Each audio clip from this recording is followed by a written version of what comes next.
Le fonctionnement classique du marché concurrentiel ne permet pas d'évaluer tous les éléments qui concourent à la réalisation des produits. Il connaît des limites en la matière. L'une de celles-ci est constituée des externalités, et plus particulièrement des externalités négatives qui engendrent des coûts sociaux. À travers l'exemple de la pollution, nous verrons en quoi consistent ces coûts sociaux, qu'il s'agisse de la pollution atmosphérique, de la pollution des eaux ou de la pollution des sols.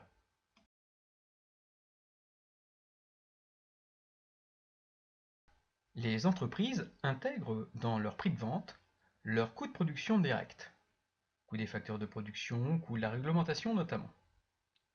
Ceux-ci vont donc participer à la détermination du prix sur un marché en concurrence par confrontation des offres et des demandes. Mais tout ceci ne prend pas en compte les coûts indirects liés à ces activités productives, car ils ne sont pas supportés par les entreprises. Ils représentent néanmoins un coût réel pour la société. Le marché et son fonctionnement classique est donc incapable de rendre compte dans le prix d'équilibre de ces coûts indirects que l'on appelle des externalités. Il s'agit donc d'une de ces défaillances.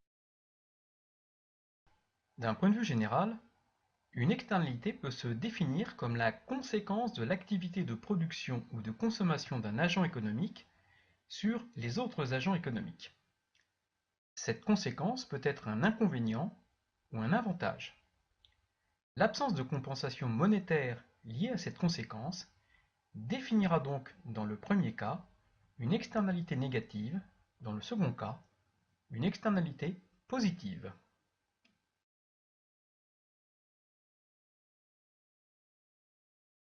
Les sources les plus fréquentes d'externalités négatives sont liées aux activités productives d'entreprises qui génèrent de nombreux inconvénients pour leur environnement proche ou lointain sans qu'elles aient à en assumer les conséquences financières supportées par d'autres agents économiques. Dans ces conditions, on parlera de coût social, car c'est souvent l'ensemble de la société qui supporte ces coûts de production indirects. Par exemple, la production d'électricité par une centrale à charbon génère de nombreux inconvénients qui ne sont pas pris en compte dans les coûts de production et la détermination du prix de vente de l'électricité,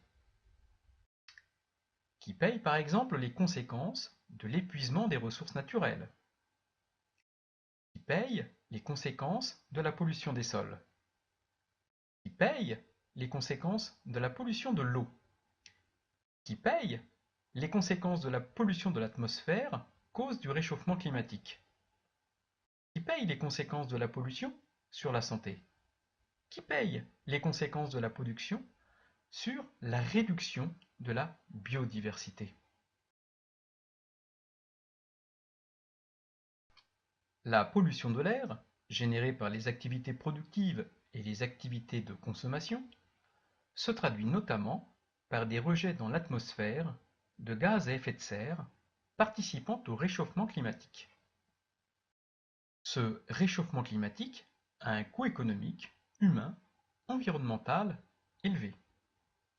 Ainsi, la fonte des glaces et l'élévation du niveau de la mer provoquent et provoquera la disparition de terres situées à basse altitude, îles, côtes, provoquant des flux de réfugiés climatiques. Des phénomènes météo extrêmes se développent, provoquant, selon les endroits, des inondations, des sécheresses, des ouragans, entraînant des destructions matérielles et humaines, contribuant à renforcer les flux migratoires.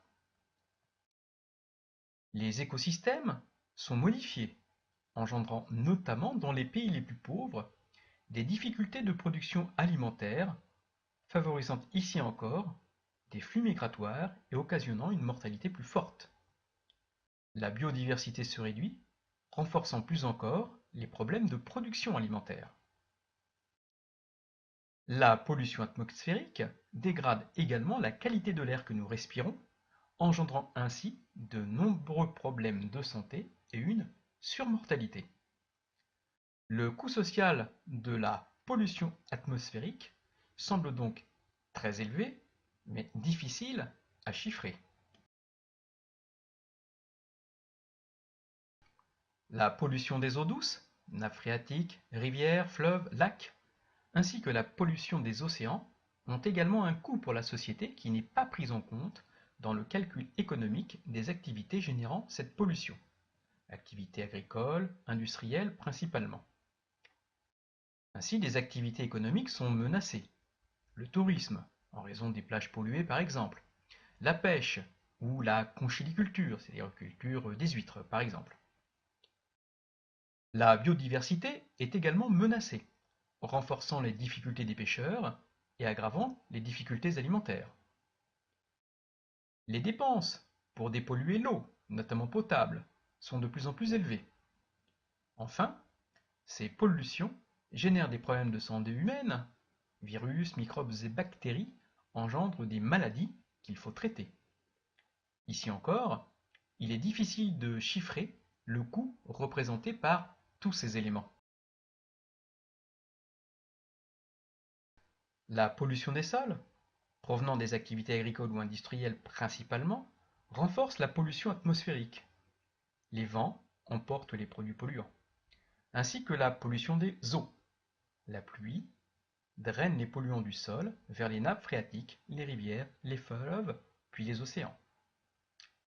Elle provoque également un appauvrissement organique des sols, ainsi que des pertes de surfaces agricoles.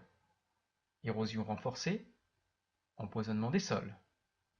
Tout ceci réduit les rendements agricoles et pose des problèmes de production alimentaire. Les sols pollués peuvent entraîner des problèmes de santé pour les populations vivant sur ces sols, dans l'ignorance des polluants qu'ils contiennent. Enfin, lorsque la pollution est identifiée, le coût de la dépollution et du stockage, ou de la destruction des déchets et des polluants, est élevé.